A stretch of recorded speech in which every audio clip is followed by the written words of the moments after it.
यहाँ पनि जोड्या छ त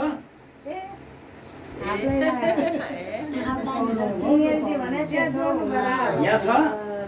यो त पानी हो यहाँ त करेन्ट हो यहाँ त पानी हो पानीमा इनर्जी रहेछ त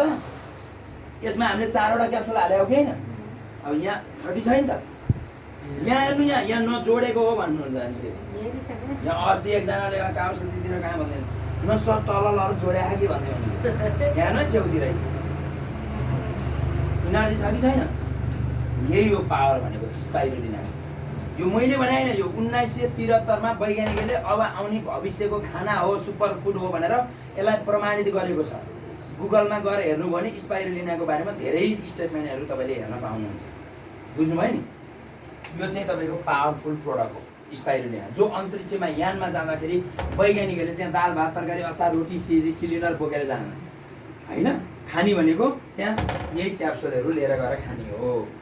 यो चीज यो खाएपछि के हुन्छ अब हेर्नुस् यसलाई के गर्ने यसरी खाने आहा कति मिठो छ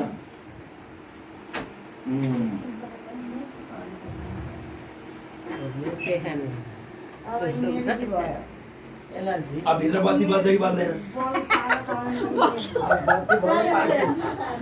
हजुर भित्र पाक अब इनर्जी अब जति बोले पनि अब बोल्नको लागि इनर्जी चाहियो कि चाहिएन हो त्यसको लागि के भयो अब तपाईँ अब बुढेसकाल लाग्यो अब खानेकुरा कम रुच्दै जान्छ खानामा पर्याप्त मात्रामा पोषक हुँदैन अब यो खानु परेन त 1 कप चियाको 30 रुपियाँ एउटा क्याप्सुलको जम्मा 5 रुपियाँ अब कुन खाने अनि यसमा 45 वटा भिटामिन उसमा 7 वटा सिक्रेट कुन खाने